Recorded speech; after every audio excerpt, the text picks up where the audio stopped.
Well, good morning, everyone, and good afternoon to those of you on the East Coast.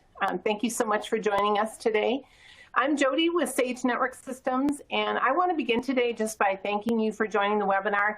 I know everyone's time is extremely valuable, and I really appreciate you taking the time to spend with us today, and hopefully you'll find it a really good use of your time. I know some of you are familiar with Saje Network Systems, but many of you are not.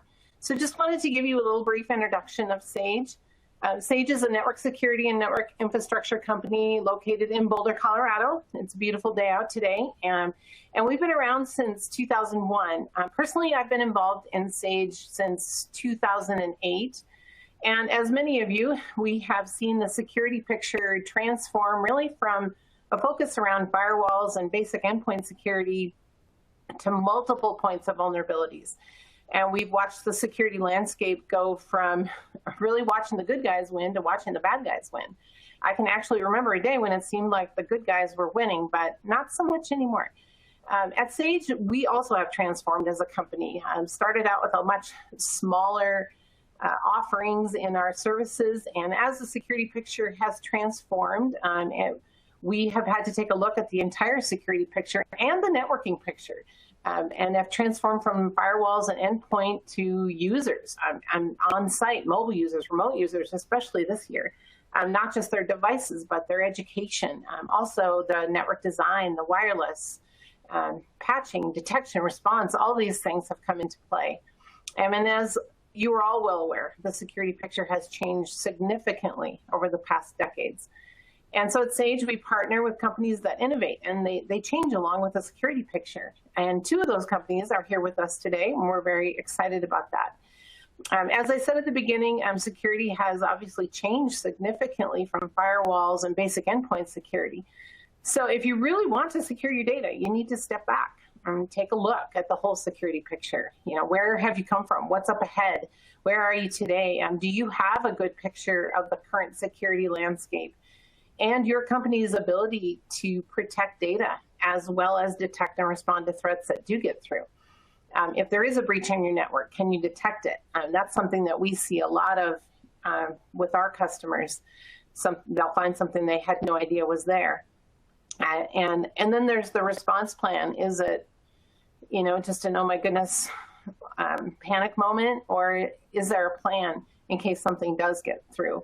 And those are some things that Saje focuses on. So if that's something that is helpful to you, please feel free to reach out. We're happy to have that conversation with you. As you can see on the slide deck in front of you, we've listed several security and network services that Saje provides. I'm happy to discuss those if any of you have any questions.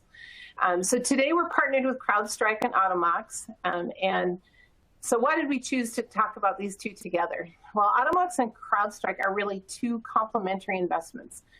They both have industry-leading technology. Both are built from the ground up, cloud-native solutions. They both address leading security vulnerabilities. You know, that computer, that's, you know, really old Windows XP machine sitting off in the end of the office corner that you think no one is using but happens to be connected to the internet, you know, is that being patched? Crowdstrike specializes in industry-leading EDR solutions to stop breaches from even occurring. Automox is industry-leading IT operations tool that specializes in ensuring that all your systems, whether they're Windows, Mac, Linux, are up to date. Third-party applications are patched, software is deployed, custom security configurations are enforced. I can't tell you the number of conversations I have with IT staff, and I ask them about patching, and they'll just chuckle. I realize what a big job that has gotten to be, and Automox can really play a huge role there. So I partner with these two today, especially really for the one-two punch of providing a great security posture. So I hope you enjoy what we have to say today. Again, thank you for your time. Before I turn it over to our first speaker, just a few housekeeping items. You can customize your view in the webinar platform. There's lots of resizing and windows you can move around.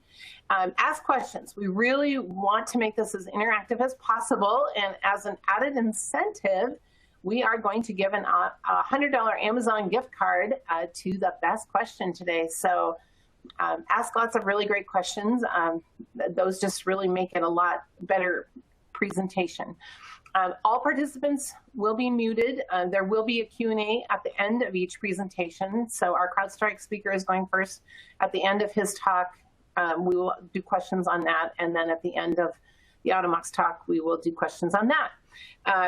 And check out the resource list. There are some things that have been uploaded there that you might find of interest. Also, this webcast will be recorded and sent out to all the registrants. So thanks again for your time, and I'm going to pass it off to Derek from CrowdStrike. Thank you, Jody. First and foremost, I think I speak for everyone here at Crowdstrike and Automox in saying that we could not be more excited that you've decided to join here today, and just wanted to really thank you for your time. Just to kind of properly set expectations, I will keep my presentation short and sweet and to the point and not go into too much technical depth. Really kind of the main theme that I'm hoping that we can get across today is, what does it mean to have a proactive cybersecurity posture? So that is going to be something that I'll be touching on, throughout the presentation. Just to kind of kick things off, wanted to just get a base level understanding and ask a few polling questions, just so that we could just get a better understanding of where everyone is at. So 2 questions to start. What percentage of organizations feel that they are experiencing a security skill shortage? And on average, how many tools does a security analyst have to master in order to perform their job? So I'll allow for about 10 seconds, and then, I can move on to the next slide, and then, I'll address that here soon.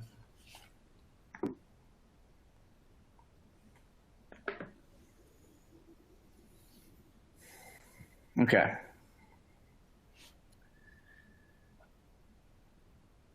So I will start off by stating the obvious. Breaches are everywhere. They've been proliferating at a rapid rate for, many years, and just the sheer velocity of new breaches that occur increase, year over year. And the severity that breaches have an impact on, and the cost that's associated with cleaning them up has also rapidly progressed. The COVID-19 pandemic did not make things any easier, and only compounded and magnified the problems that CISOs and security professionals have been dealing with now that their users are not behind a corporate firewall. So what is really contributing to these breaches? It kind of comes down to 3 main things. Number 1, attacks are more sophisticated than they've ever been. Solution complexity, and there's a massive skill shortage. So attack sophistication. You used to be able to be okay with having, maybe an antivirus, a firewall, email gateway, and that was it. Your biggest threat was commodity malware. However, what we're seeing in our global threat intelligence report is that more and more threat actors are utilizing credential harvesting techniques to steal credentials, to move laterally throughout an environment, escalate privileges, create persistence mechanisms, and then siphon information out without an organization even fully knowing. So that makes things very difficult if you have traditional perimeter-based defenses. And on top of that, if your security strategy is too difficult to implement, you have too many tools that you're dealing with, you're not going to be able to have an effective cybersecurity strategy. So I just kind of want to open back up and see the poll results and see how you guys have done to make sure that we're on the same page, and you guys just get a base level understanding of the solution complexity and skill shortages gap. So good. I see 46% answered 84% for skills shortage, which is absolutely correct. very, very few people, first off, have the skill set in order to do it. And then the average tenure of a security analyst is about 18 months before they move on to another job. So for about every one person who can fill a job, there's 10 positions that are open. So it's a highly competitive space. And then on average, each security analyst has to master 11 different tools. So really, they become a jack of all trades and not really a master of any one. So that adds a tremendous amount of complexity, to your cybersecurity program. I don't know about you guys, but sometimes I have problems just mastering Microsoft Office. I couldn't imagine, how high stakes it would be mastering 11 different tools that are vital to the security of your entire organization. So who is CrowdStrike and what do we do? CrowdStrike, we like to say that we don't have a mission statement, but rather we are on a mission. And what that means is our mission is to stop data breaches.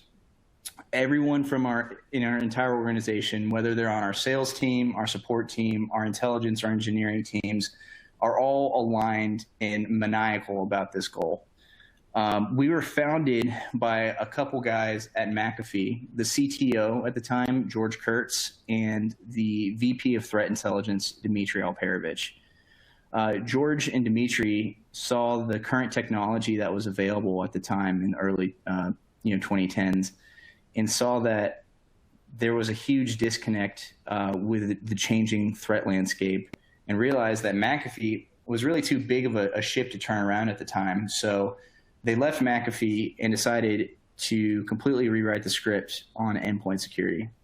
Focusing on the endpoint is imperative because that is where the data actually sits. If you're able to secure your endpoints from the inside out, you're going to be able to effectively stop breaches. It's one thing to be able to say that you stop a network from being penetrated. It's another one thing to say, you prevent a business email compromise, but actually stopping data breaches is a much loftier goal. When founding CrowdStrike, we actually started out as a threat intelligence organization. And one of the very first folks that we hired was a gentleman named Sean Henry. Sean was the number 3 guy at the FBI. It was in charge of half of all cybersecurity investigations, as well as the entirety of all cybersecurity. Yeah, half of all criminal investigations and all of cybersecurity investigations. So with Sean coming on board, we were able to develop a pipeline of the very best cybersecurity researchers coming from these different 3-lettered agencies in the government who have been studying the tactics, techniques, and procedures of these different threat actors around the globe for 10 plus years. So with that base level understanding of threat intelligence, we were able to develop a technology platform knowing the tactics and techniques and procedures that these threat actors use. The analogy that I like to use is, if you studied and you know the answers that are going to be on a test before you take the test, you're probably going to do better. If you know the TTPs, you are able to build a defense around that that is going to be able to protect your organization. So going back to solution complexity, George was on an airplane one time and was chit-chatting with one of his fellow passengers and realized that, this guy had a problem with his laptop. It wasn't booting properly, and came to the realization that it was McAfee that was slowing down this person, and it took him 15 minutes just to boot up his laptop. And from there, that was kind of like the straw that broke the camel's back in George founding CrowdStrike. One of the core tenets that we have is, it's great if you're able to protect an organization, but if you do so sacrificing the performance on your endpoints, it really doesn't matter. So we try to stay as lightweight as possible on your machines. We utilize a 40 megabyte agent that sits at the kernel level of your machine and gives us visibility into the processes that are actually occurring. And then at no point we are using more than 1% CPU usage. with that agent, we have baked some machine learning into the agent itself that is that is the ability to pick up on behavior that we call indicators of attack. So what that means is if something starts looking, acting, behaving like a threat, we are going to be able to see it, stop it in real time. So what I have illustrated is a ransomware attack. As we can see, a process execute. It starts enumerating throughout your environment. It starts deleting shadow copies, and then it starts encrypting. What we're able to do is, in real time, see that the chain of events is occurring, that a ransomware attack is about to happen, and stop it before it gets to a point where it can achieve its desired result. So after the process executes, we're going to have a certain confidence threshold of, yes, this is indicative of a ransomware attack, and therefore we're going to be able to stop it. Having protection on the agent itself isn't enough. It might work for having less sophisticated attacks, but when we really talk about the most sophisticated attacks that exist, it requires a lot more. It requires a lot more power. It requires a lot more, data in order to be able to do that. So really what powers CrowdStrike is this thing called a threat graph, where we are taking endpoint telemetry data from all of our customers' endpoints around the world and then feeding them up to this graph database that lives in our cloud that is kind of prioritizing and categorizing different events. And from there, we are able to make a determination of what a threat is and what a threat isn't, with a very, very, very keen understanding. And just to give some perspective, it is a tremendous amount of data that we're working through. To give some perspective, we process more information in about 4 hours than Twitter does in an entire calendar year. We kind of battle back and forth with Netflix for the most amount of space used in the AWS cloud. So if you want to know what separates CrowdStrike from the rest of the pack, it comes down to two things. Number one, the sheer amount of information that we have.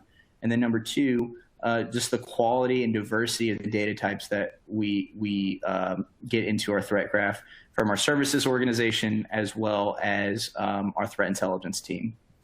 With this threat graph, we are able to stop over 55,000 breaches per year. And when I talk about having a proactive cybersecurity stance, it really comes down to identifying these new techniques that are occurring and having the resources that, in order to be able to respond. With Threat Graph, say if there is a new threat that occurs anywhere in the world, whether it's in Russia, China, Iran, wherever, we're going to be able to see it, we're going to be able to stop it, and then we're going to be able to crowdsource that protection for all of our customers around the globe within a 90-second time frame. So having protection against the newest threats as they emerge within 90 seconds is quite remarkable, and you can't really get better than that. With this data, we've been able to build a whole host of modules and applications that, with this data, we were able to build a whole host of modules and applications beyond just EDR and antivirus.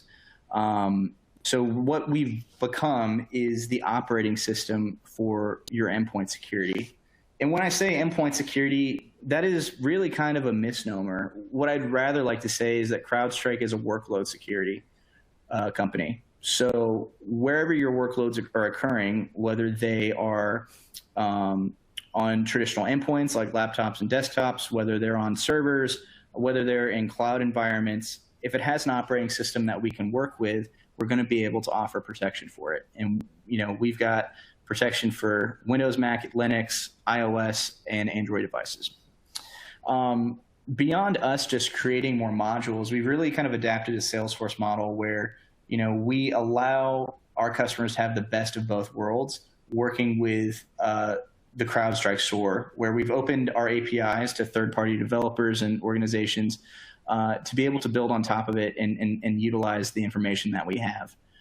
So you can feed information into a firewall, you could feed information into your web gateway, or you feed information into Automox so that we can work as a cohesive unit in order to be able to stop threats wherever they might occur. Real quick, I want to talk a little bit about our most common bundle. This is called Falcon Enterprise.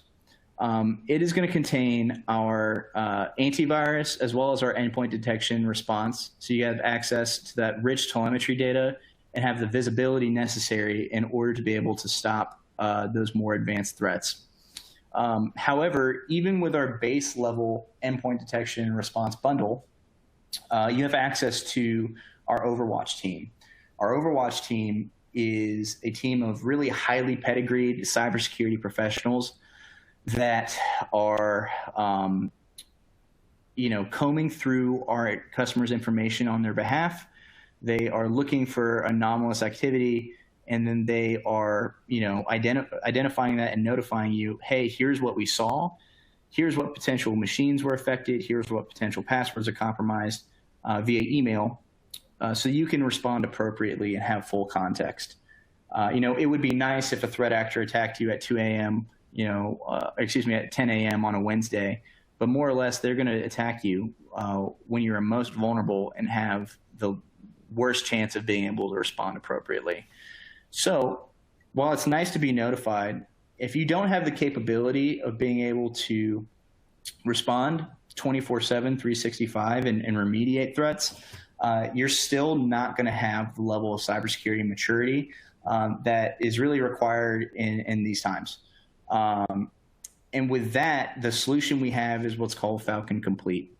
Falcon Complete is really the highest expression of what we do here at CrowdStrike, where we work alongside your team and develop a playbook on how you would want us to work within your environment, that critical business infrastructure that you have.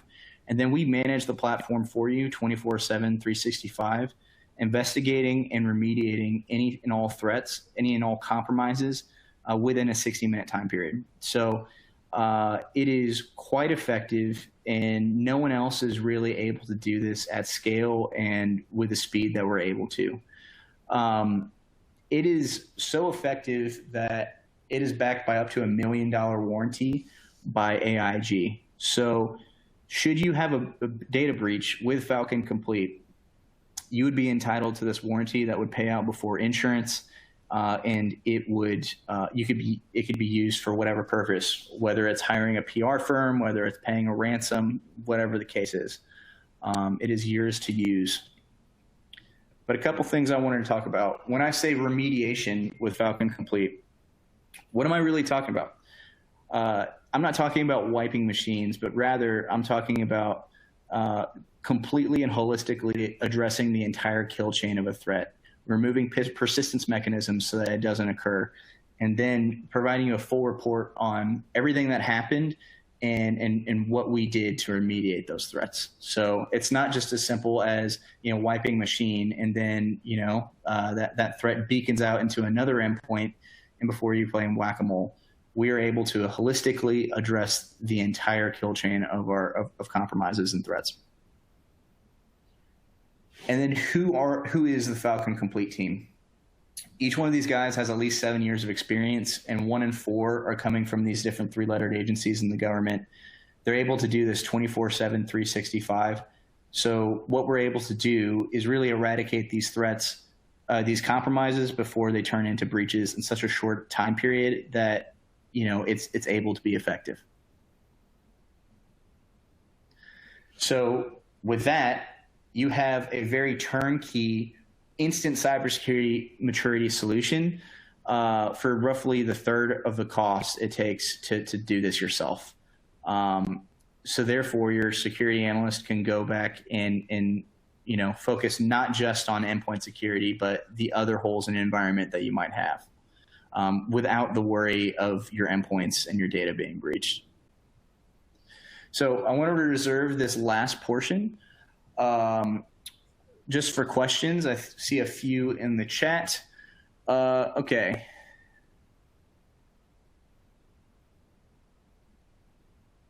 So Todd McGuire, in your hypothetical ransomware example, you mentioned an attacker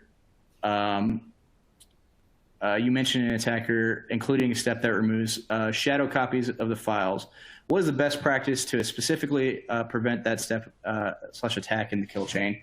You know, if you have even our basic antivirus, even our basic antivirus is effective, very effective at stopping ransomware. So, you know, ransomware pretty much follows the same chain of events, you know, every single time. It doesn't, maybe the signatures change, maybe, you know, there's different variances, but more or less it's going to follow the same pattern of behavior.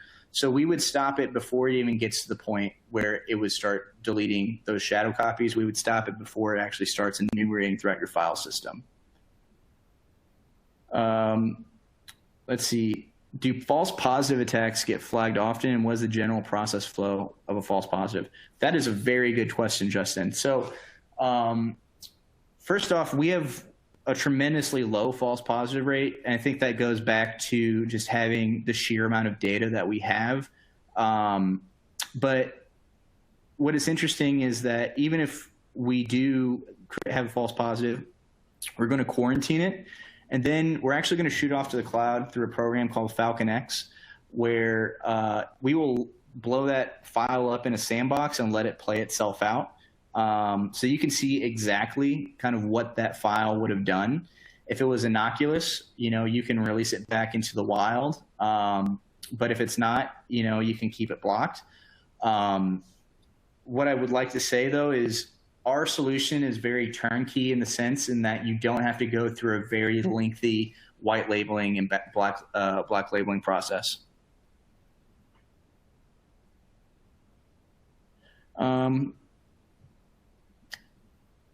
Let's see.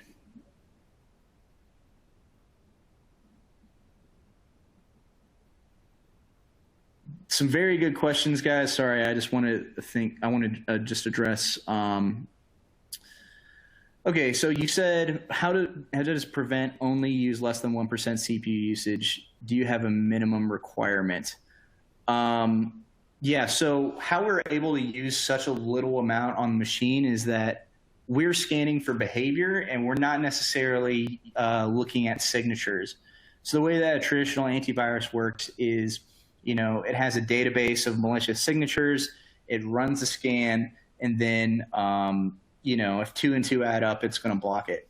So we are able to negate those scans entirely, and because we don't have a database of signatures that grows larger and larger and larger, the footprint on the endpoint is isn't really going to increase. So yeah, we're able to prevent those scans from actually occurring and downgrading the performance. Been around since 2011.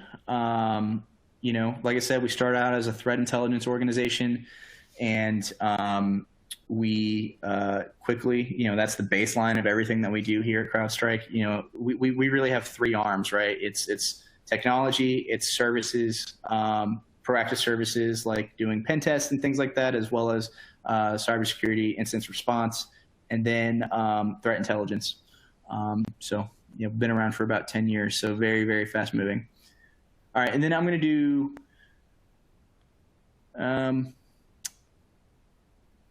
yeah, no, I mean, I think that's all of the really good questions. A lot of folks are asking a bunch of the same questions. So with that, I will yield my time. I will make sure that you guys have my contact information, and if you guys have any questions, feel free to follow up, and I'm happy to get you guys connected with technical resources, get you connected with, you know, folks that can, you know, help you along in the process of evaluating different security tools. But really thank you guys for the time, and cheers. Happy Thursday. All right, awesome. Next up, we have Peter from Automox. Yeah, so thank you, Jody, and thank you, Derek. It's always great to hear about the awesome things that CrowdStrike is doing and all the different components you offer to definitely secure those endpoints. We are very happy to be a partner with CrowdStrike.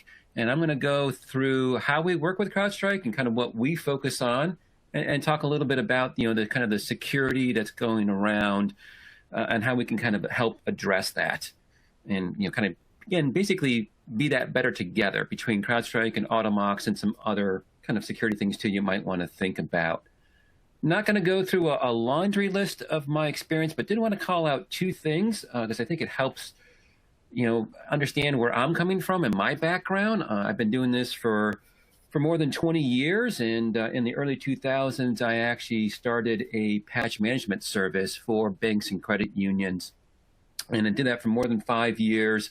And it was very interesting because the tool that I had, it had the automation, it had the capabilities, it improved over time. But it was things that kind of were outside of that tool that were also some things that I learned from.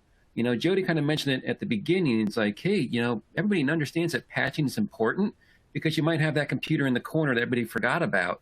And saw the same thing with the banks and credit unions. Again, we were a service that was started because state and federal auditors were pushing financial institutions more than 20 years ago to improve their security, which is a great thing. But with one or two branches, they didn't have the staff. They didn't have the capability to kind of really do that. And that's kind of why I started that service.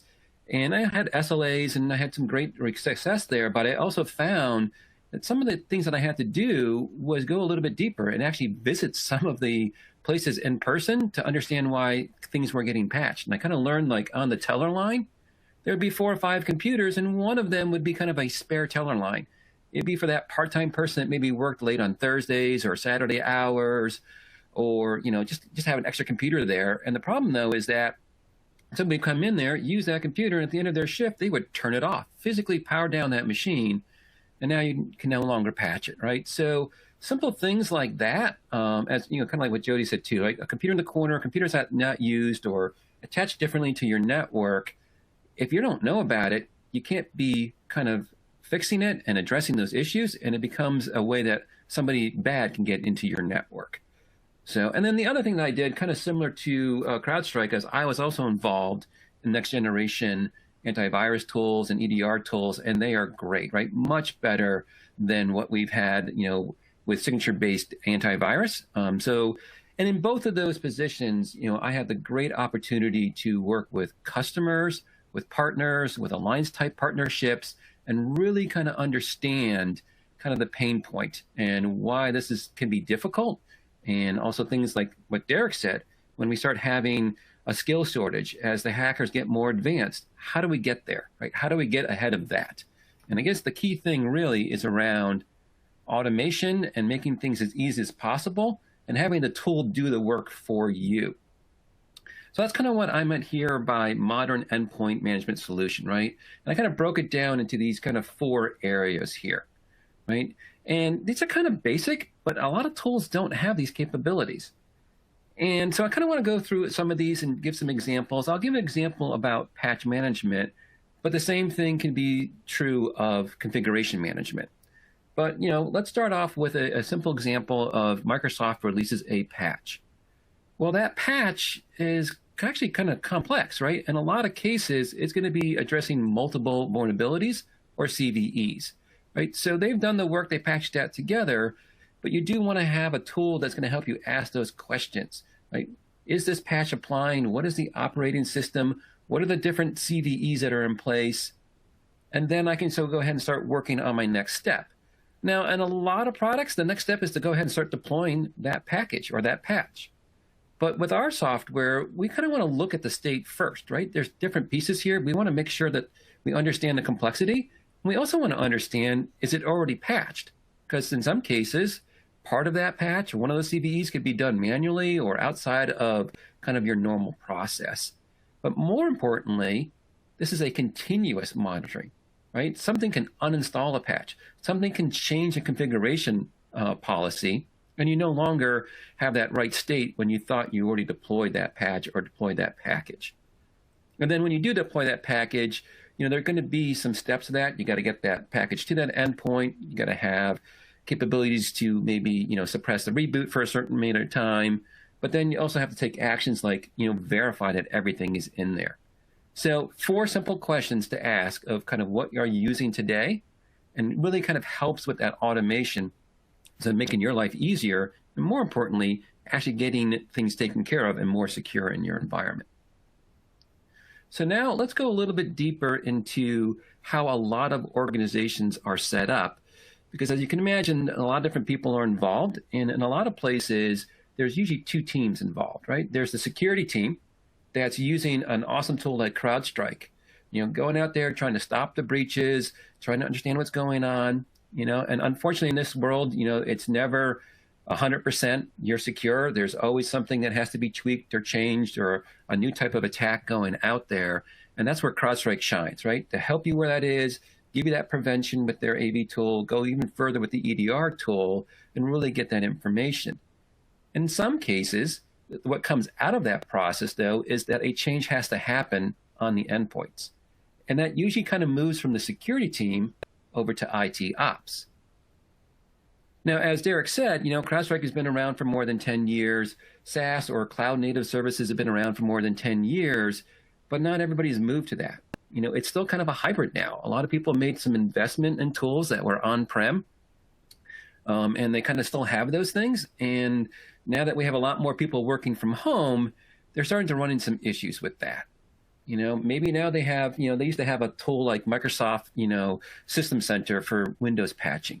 But now they have more Mac users, so they got a different vendor to do the Mac patch, and then another one for Linux. That's just in the patching area. They might also have the same problem with inventory management and then configuration. So they could have up to 6 different tools, right? Pretty obvious, right? It's costly to maintain.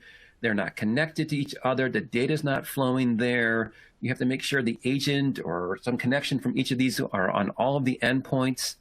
And then a lot of these, tools, because they are on-prem, they require a VPN to work. And with a lot of people working from home now, that can be difficult or even reduce the time that you can use that tool.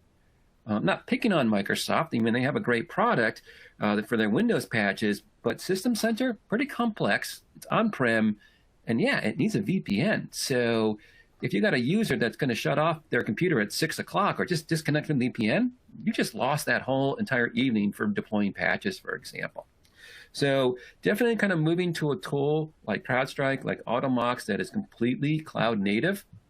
It's really going to help a lot with reaching your endpoints. But again, the goal here is to really try to get your security better.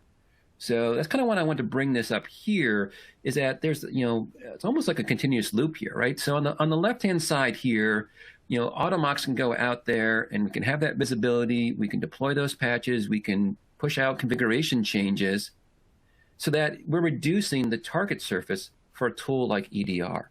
And the CrowdStrike tool, so that team can focus on maybe a new type of attack or a misconfiguration or something else, and not worry about something that's quite honestly pretty easy, right? Vulnerability comes out, vendor kind of releases a patch for it, but you got to get that patch deployed to reduce that area. And I've seen some stats, and it's pretty scary. People still take weeks, sometimes months to get patches pushed out. And that's really opened yourself up to a lot of exposure. So with an automation tool and getting things kind of created with a policy and hands off and making it easy, you can kind of reduce that target surface, make things easier for EDR. And then when CrowdStrike comes back and says, yeah, what about this? Or what about that, right? Can you go change this security policy? And now you can use something in our product, what we call Worklets, to actually start making those changes too, and bringing those two departments together so that security and IT are working to solve the problem. So I want to spend a slide or two going a little bit deeper into our what we call Worklets. Again, I think patch management is pretty straightforward. It's been around for a long time. Very important things to still do. But again, we want to go a little bit further. We want to make some changes to that environment.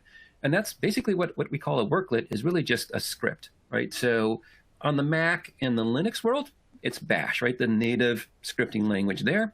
And on the Windows side, we're using PowerShell. We are an agent-based technology, so we have system rights once we're installed, and now we can go ahead and execute these scripts on that environment to kind of make those changes. But there is an issue with that. Using PowerShell scripting, for example, is great, but there is a lot of possibilities and work involved with kind of creating those, right? It's kind of that chicken and egg problem. How do I create one of these? What do I do? And that's why we created an open community, a place where people can upload a worklet or a PowerShell script. Now, these are vetted, right? So it kind of goes through our team. In some cases, we're even adding in documentation or making some slight changes to that. And then also, we also have a team that is also creating worklets and uploading that in there. So now you have this vast library of different things that you can kind of bring into your Automox console to start making changes into that environment. And you don't have to, again, have the skill set or even the time when we already done it. And you can kind of go deeper into that. And you can even ask Automox or that person who created that right in the community more about that. Or maybe even request a worklet right through that community. So very powerful to help people make their life a little bit easier and really get there. And we do have controls around the worklets so they can be protected, or if you want to be able to edit, not a problem at all. So let's go into a couple examples real quick. Again, we do have customers that multiple operating systems now, people working from home, that concerned with VPN. So they're moving away from the Microsoft System Center, that complex kind of tool. And we can even create a worklet to uninstall that or uninstall any software to make that change in that environment. But I also want to kind of think about outside of the box a little bit and some other possibilities that you can do with worklets. Personally, over the last 20 years or so, I've had to go through security classes. This is where they bring everybody into a lunchroom, or now they got everybody on a Zoom room, and they got to go through basic security things. There could be multiple reasons for this why. Again, in the financial area, it's one of those requirements you have to do.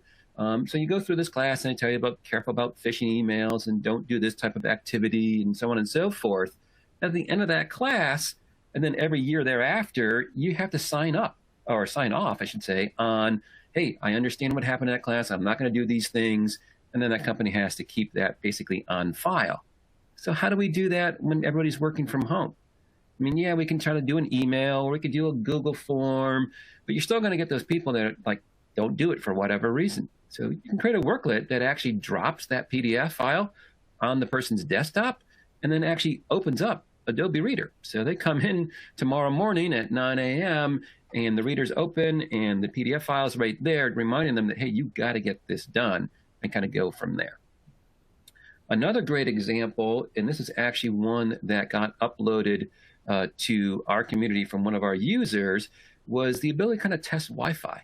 So about a year ago, this particular person started getting some complaints. And everybody had to quickly move to working from home and kind of setting up space in their house for that. And sometimes, maybe they're down in the basement and the access point is a floor or two above, and their Wi-Fi was really slow.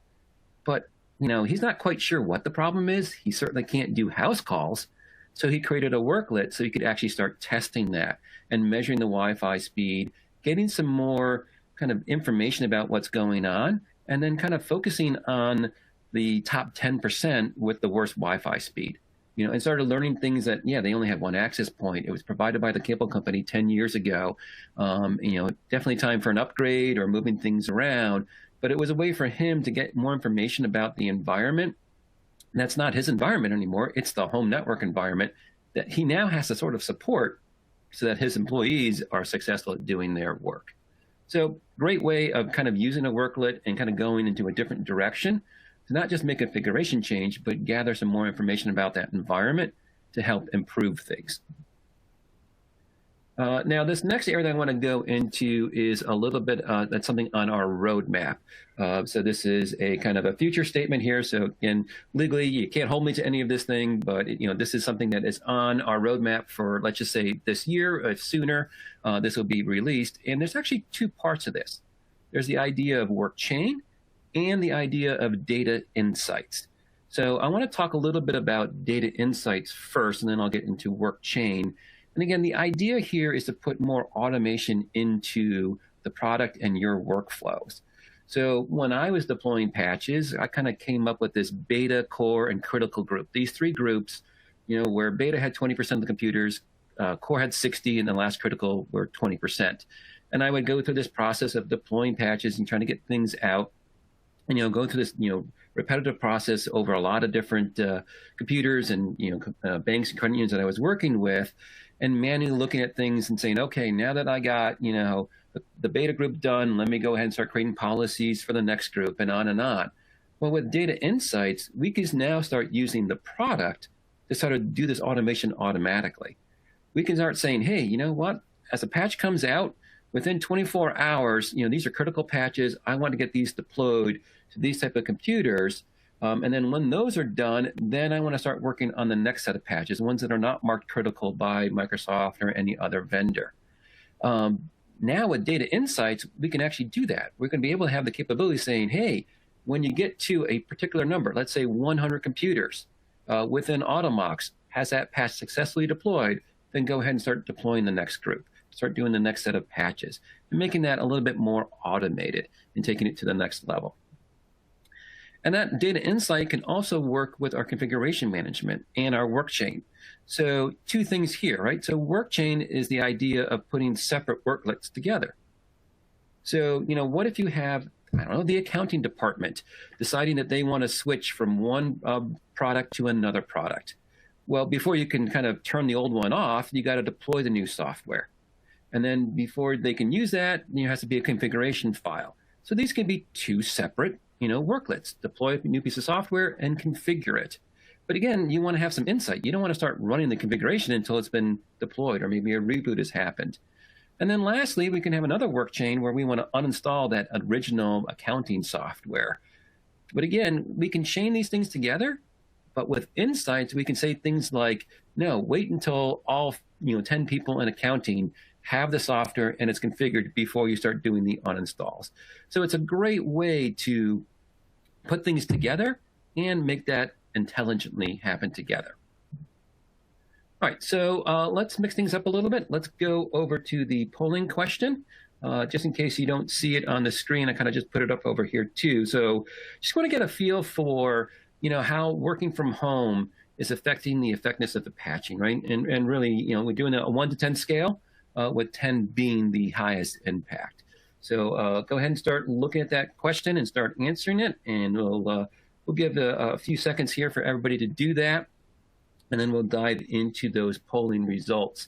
While we wait for people to answer that question and before we bring that up, I did want to call out a couple quick things while we're waiting. We do have some resources here on the On24 platform about both products. Obviously, you can check out our website.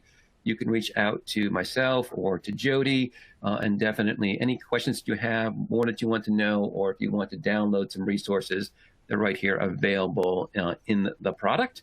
And then also both companies also do trials too. So Derek kind of mentioned it, that we are integrated into the CrowdStrike store. So if you're an existing CrowdStrike Falcon user, you can go right into the store, go into the apps area, find Automox, and kick off a trial right from there.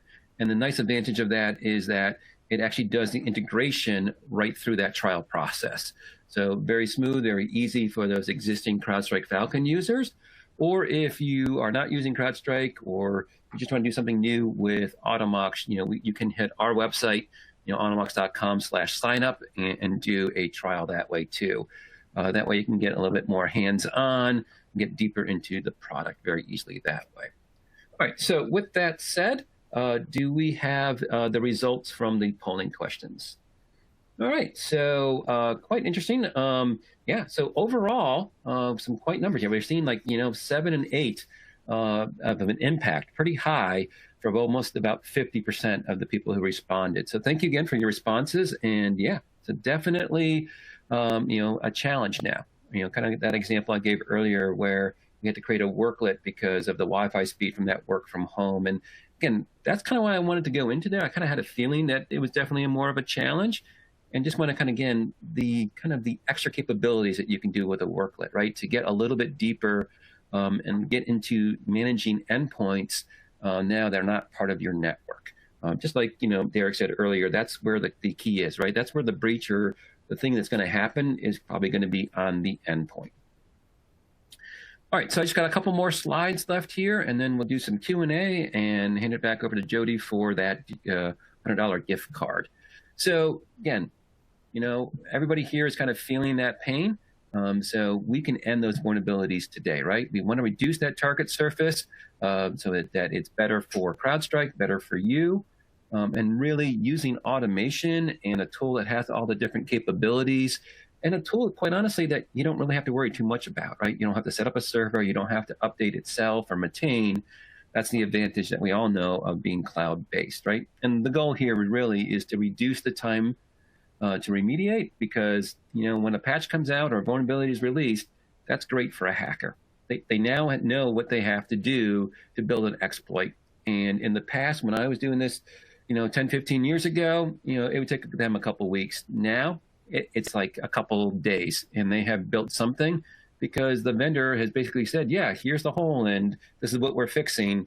And all they have to do is go out there and create something to take advantage of. And that's quite honestly what happened with WannaCry. I mean, Microsoft did the unusual thing of actually having a patch for Windows XP that they no longer supported because it was that serious, right? So we definitely want to return that or reduce that time to remediate.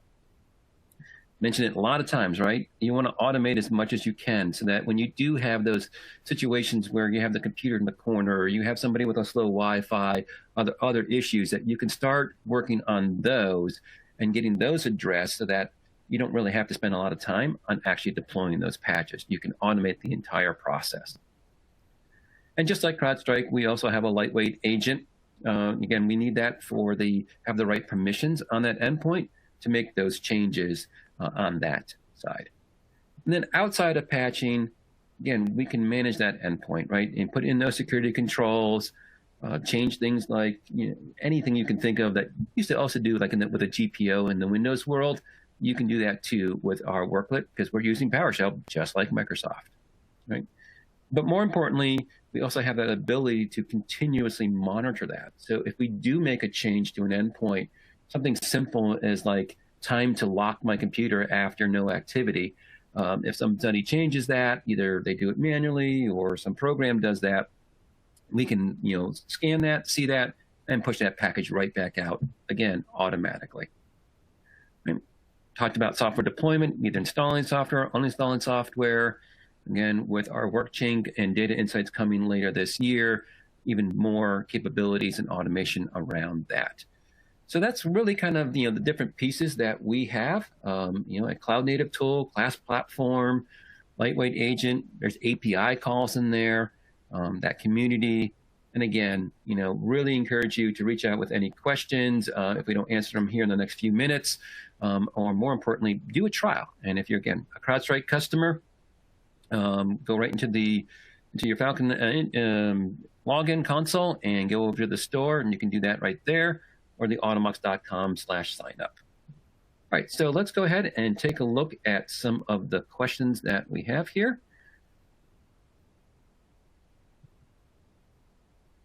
All right, so we have some questions around the max number and type of devices that Automox can support. So yeah, at this point, we are focused on desktop and server. So, we got the Windows desktop, Windows Server operating systems, the Mac OS, and the Linux area. We're not in the mobile area, and not really looking at that too much for this year. Definitely looking for more, maybe more Linux flavors and more support in that sense there. And in terms of the number of devices, really this thing can scale, very, very high. So we are capable right now, and we're just adding some more improvements to the interface so that if you are dealing with 50 or 100, 1,000 endpoints, it becomes even easier to go in there and manage that number of devices. But you could do that today. We already have a couple of customers. There's another question around M1 support, and that is something that we are working on. There are definitely some issues that Apple has kind of put in there a little bit more on the M1 based MacBooks and now iMac and Mac Mini that kind of changed, approving certain things. So we're doing some more work around that to make it a little bit easier. But Apple certainly made a little bit of a challenge with the M1. So we're kind of definitely stepping up to that and adding some capabilities in there. There's another question around, do we require WSUS? And we do not. We can work with that, right? So you can use that as something in your environment to kind of pull the patches down from, or you can be just pulling them directly from Microsoft without a WSUS being set up. So we have the flexibility of working both ways. It kind of ties into another question that I see here about repository, and that no, we don't. So we are relying on the vendor. We do find that occasionally there are patches that are bad for whatever reason, and the vendor like Microsoft will make a change to it. And so it's quicker to kind of just pull that directly from Microsoft or the other vendor, as opposed to like updating a copy on a server. And of course, we don't really want to go to on-prem and have that that kind of environment. So that's kind of why we pull them right from the vendor. And then there's another question: are we agnostic to passing? Not quite sure what you mean by that, but in terms of we do Microsoft, Mac, and Linux patches, and we also do the third-party patching. If you have something that's in-house or something that's kind of not used by a lot of people, maybe a more specialized program, you can always build a worklet very easily to push out the patch for that product too. All right, and then I see another question here around multi-org. So we do have multi-org, and we're making some changes into that environment too, but that one we'd have to get a little bit deeper onto that, so we can follow up with that afterwards. And just looking at some more of the other questions. Oh, here's a great question. Can Automox be deployed via CrowdStrike? Absolutely. So that is the nice integration step one of the integration that we have available. So yeah, you go to that store, you do a trial, have the two products brought in together, and then very easy, you can create a policy right within Falcon to push out the Automox agent. CrowdStrike is great too. They have capabilities of like monitoring all their endpoints like every 15 minutes. So if a new computer gets added, or if somebody removes the agent, the CrowdStrike can push our agent back out again. All right, so I know there's a couple more questions, but we are almost out of time. So we'll have to follow up afterwards via email. I want to hand it back over to Jody to wrap things up. All right, thank you, Peter, and thank you all for your great questions. There are definitely a few that we haven't gotten to here, but we will get them answered for you. So look for that email to come. And it looks like, Justin, your question about the false positives is going to win our Amazon gift card today. So congratulations on that, and you should be seeing that arrive in your email. Also, you will be seeing a Grubhub gift card. Well, it's actually a code that will be arriving via email. There are a lot of people on this webinar, so it will take us a while. If you're starving right now, you might as well go ahead and eat. It might not get to you in time, but you will see that sometime today, if not tomorrow morning. Like I said, it is going to take us a little while to get to everyone that has been on this call. So thanks again, everyone. We really appreciate your time. We will be doing some follow-up on this webinar. So, when you see our email or you hear our phone call, go ahead and respond, because we're all really friendly and just really want to help you with your network security. So thanks again, and we will hopefully catch you on the next call.